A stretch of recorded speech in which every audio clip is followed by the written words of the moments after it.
Depression silent killer కావచ్చు. మీరు జీవితంలో ఒడిదుడుకుల గుండా వెళుతున్నప్పుడు ఆనందంగా మరియు విచారంగా ఉండటం సాధారణం. కానీ మీరు ఎక్కువ సమయం విచారంగా ఉంటే అది నిరాశకు సంకేతం కావచ్చు. డిప్రెషన్ మీ అన్ని కార్యకలాపాల నుండి ఆనందాన్ని తీసుకుంటుంది మరియు కేవలం ఒక రోజును గడుపుతున్న అనుభూతిని కలిగిస్తుంది. ఈ సమస్యను అధిగమించడానికి మొదటి అడుగు దాని లక్షణాలు మరియు కారణాలను అర్థం చేసుకోవటం. ప్రతి ఒక్కరూ డిప్రెషన్ను ఒకే విధంగా అనుభవించరు. కానీ మీరు డిప్రెషన్లో ఉన్నారా లేదా అని చెప్పడానికి మీకు సహాయపడే కొన్ని ప్రశ్నలు ఇక్కడ ఉన్నాయి. మీరు నిస్సహాయంగా భావిస్తున్నారా? అణగారిన వ్యక్తులు నిస్సహాయంగా భావించటం మరియు వారి చుట్టూ ఉన్న ప్రతిదీ వారి నియంత్రణలో లేదని భావించడం సర్వసాధారణం. ఫలితంగా వ్యక్తి కలిసి కార్యకలాపాలలో పాల్గొనడం మానేయవచ్చు లేదా వారు చేయలేని విషయాలను నియంత్రించడానికి ప్రయత్నించవచ్చు. రెండు పరిస్థితులు చక్రీయమైనవి మరియు మరింత నిరాశకు దారితీస్తాయి. మీరు రోజువారీ కార్యకలాపాలపై ఆసక్తిని కోల్పోయారా? నిస్సహాయత యొక్క భావన అణగారిన వ్యక్తులు కార్యకలాపాలపై ఆసక్తిని కోల్పోయే ప్రధాన కారణాలలో ఒకటి. మరొక కారణం ఏమిటంటే ఒకప్పుడు ఆనందించిన కార్యకలాపాలు ఇప్పుడు తగినంత ఆసక్తికరంగా కనిపించవు.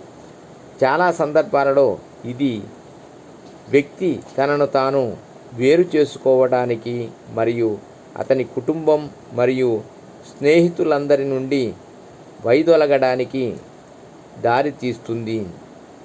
మీరు తరచుగా కోపంగా లేదా చిరాకుగా భావిస్తున్నారా?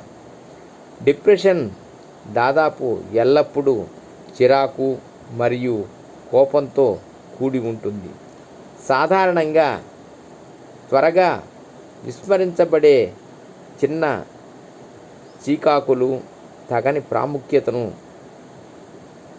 సంతరించుకుంటాయి. ఇది పేలవమైన ప్రేరణ, నియంత్రణ, పదార్థ దుర్వినియోగం మరియు ఆందోళన రుగ్మతకు దారితీస్తుంది. చాలా సందర్భాలలో కోపం మరియు నిస్పృహ అనేది వ్యక్తి తన నియంత్రణలో లేని విషయాలకు జవాబుదారీగా ఉండటానికి ప్రయత్నించడం ద్వారా సంబంధం కలిగి ఉంటుంది మరియు అందువల్ల నిస్సహాయంగా అనిపిస్తుంది. మీ నిద్ర విధానంలో మార్పు ఉందా?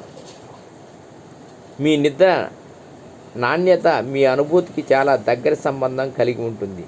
అణగారిన వ్యక్తులు తరచుగా నిద్రలేమి లేదా అతిగా నిద్రపోవడంతో బాధపడుతుంటారు. అణగారిన వ్యక్తులు నిద్రపోవడంతో పాటు నిద్రపోవటానికి కూడా ఇబ్బంది పడతారు. ఇది పగటిపూట మగత మరియు నీరసానికి కారణమవుతుంది. స్లీప్ అప్నియా కూడా డిప్రెషన్తో ముడిపడి ఉంటుంది. మీరు ఊహించినట్లుగా దీనికి చికిత్స చేయకుండా వదిలేస్తే అది మీ డిప్రెషన్ను మరింత తీవ్రతరం చేస్తుంది. మీకు అలసటగా అనిపిస్తుందా?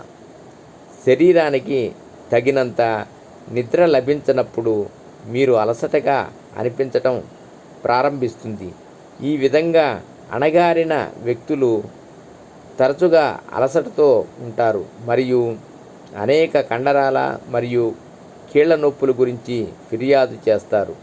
రాత్రి సమయంలో కణాలను పునరుత్పత్తి చేయడానికి శరీరానికి తగినంత సమయం ఉండకపోవటమే దీనికి కారణం.